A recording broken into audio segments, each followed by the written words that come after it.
In this episode, I'm going to share how you can get crystal clear on the value you deliver to your customer in a way that sets you apart from your toughest competition.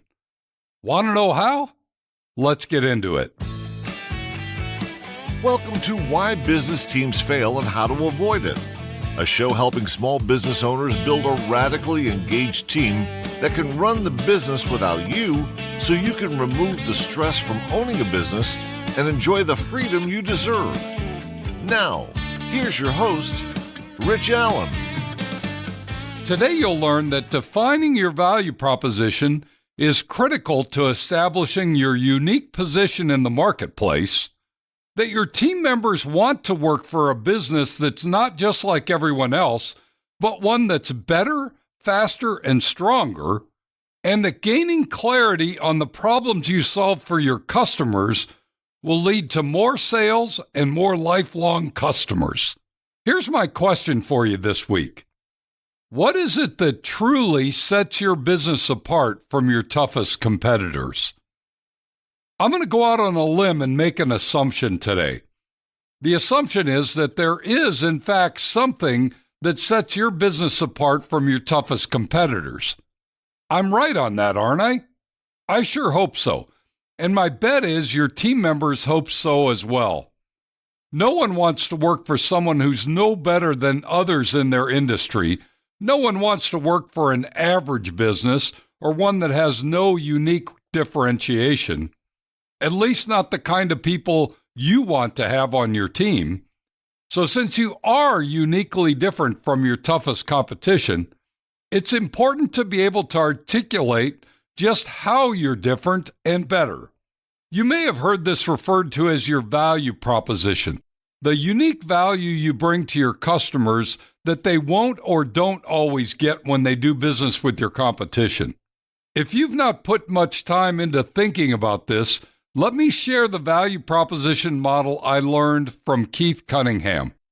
If you're not familiar with Keith Cunningham, he's a super smart entrepreneur and business guru based in the Austin, Texas area.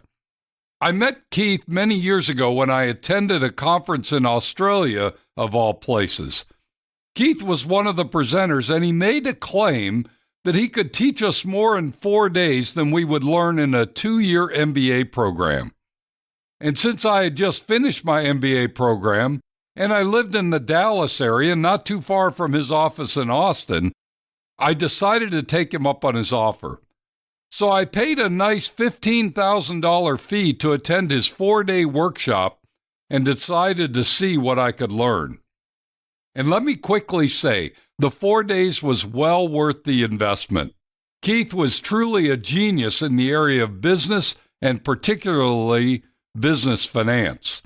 I was drinking from a fire hose for the entire 4 days, and while some of what he shared went right past me, one of the key takeaways I got from his workshop was his methodology for defining your value proposition.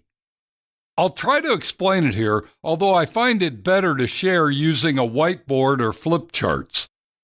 Here's how he described it. Your value proposition, the unique value your customers get when they do business with you, will show up in only one of 3 forms. The first form of value proposition could be your brand, but this form requires that you have a brand that's so powerful that the brand name itself defines your differentiation. He used the example of Coca-Cola being unique from Pepsi, and a Coke tastes like a Coke no matter where you get it or in what form you get it in, a bottle, a can, or a soda fountain. So the uniqueness of Coke is consistent around the world.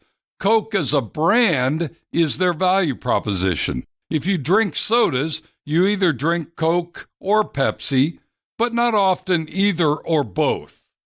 The second form of value proposition could be your product, but only if your product is so unique that people buy your product because of the features and benefits that your product has that are uniquely different from your competition. Most companies don't have a one-of-a-kind product, but he used the example of Apple computers.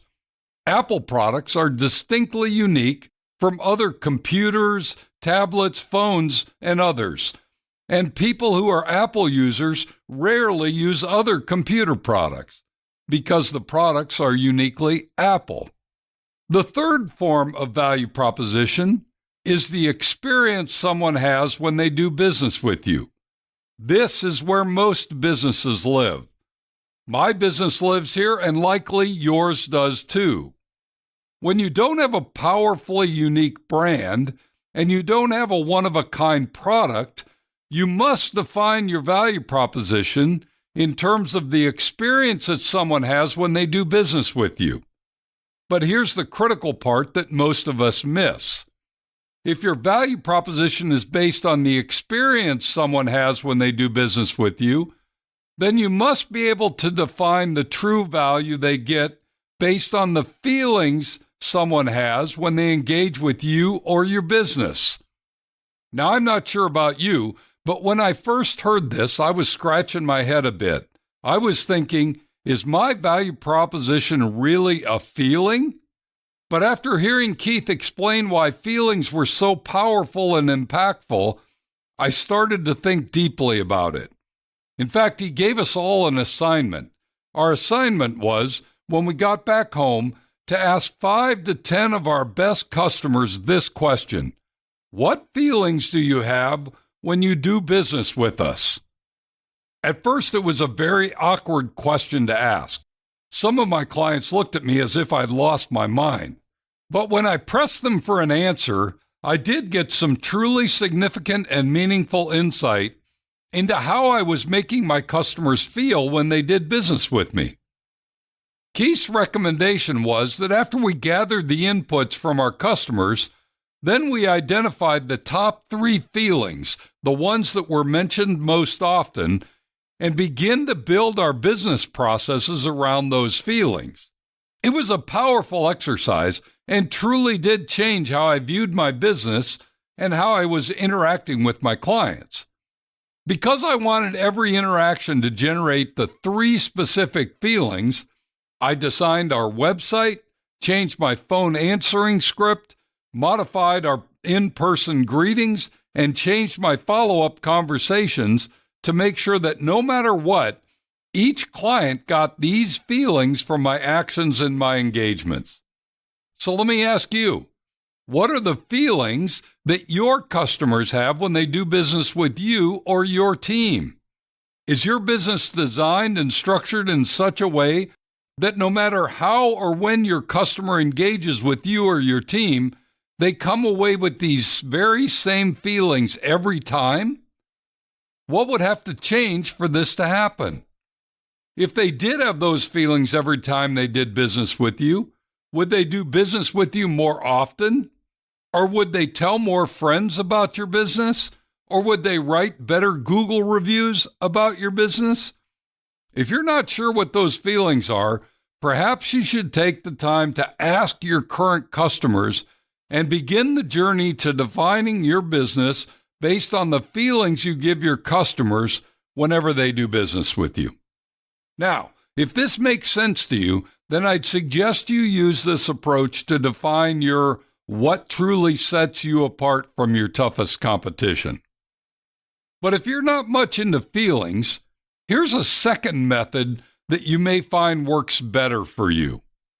Take a few minutes to write down the 4 or 5 biggest problems or frustrations your ideal customer has today.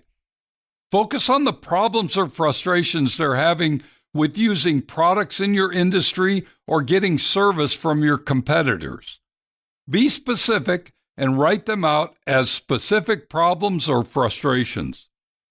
Once you have 4 or 5 unique, clearly defined problems or frustrations, I want you to write a single sentence that defines exactly what you, your product, or your service does to fix that specific problem.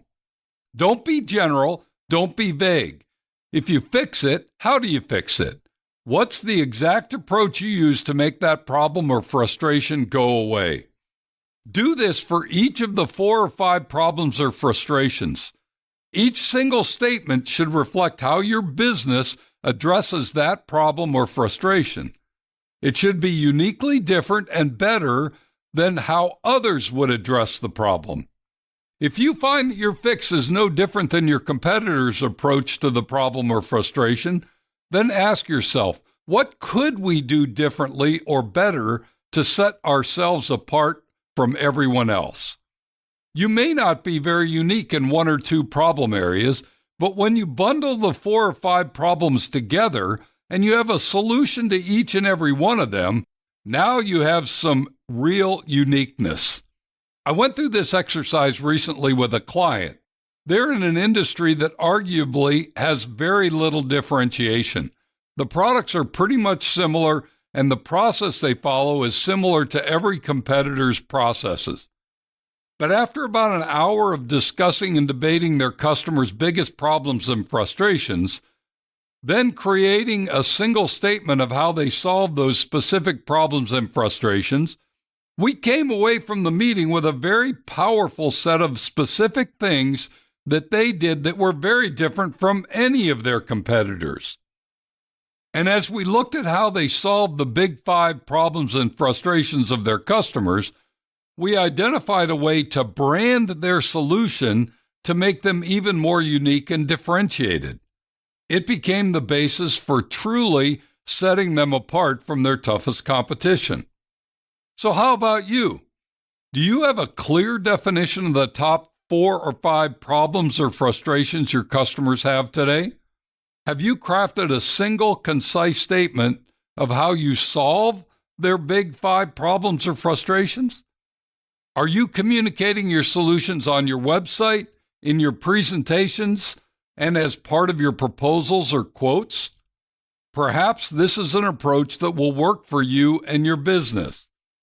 Either way you choose to go, by following Keith Cunningham's value proposition methodology or defining the specific problems and frustrations you're solving for your customers, you can and should create a method, an approach, a discipline, or a commitment to create powerful feelings and solve your customers' biggest challenges. Do this, and your competition will be left wondering where all their customers went. And you'll be smiling as you greet them, deliver the feelings they love, and solve their biggest problems. As we wrap up today's podcast, let me leave you with these simple thoughts. Number 1, there's no win in doing business just like everyone else in your industry. Number 2, your team members want to work for a business that is truly different and better than your competitors. And number 3, if you want to have customers for life, you need to be crystal clear on the feelings you give them and the problems you solve for them. If you'd like some additional support in this area or want to tap into our free resources, simply go to my website, tourtoprofit.com. You'll find everything you need there. Thanks for joining me today. Be sure to tune in next week when we're going to discuss assigning clear responsibilities and expectations. You won't want to miss it. Now, go make it a great week, and whatever you do, ride hard. Thank you for listening to Why Business Teams Fail and How to Avoid It. Make sure to like, subscribe, and tell your friends so you don't ever miss an episode. Now go make it a great week, and whatever you do, ride hard.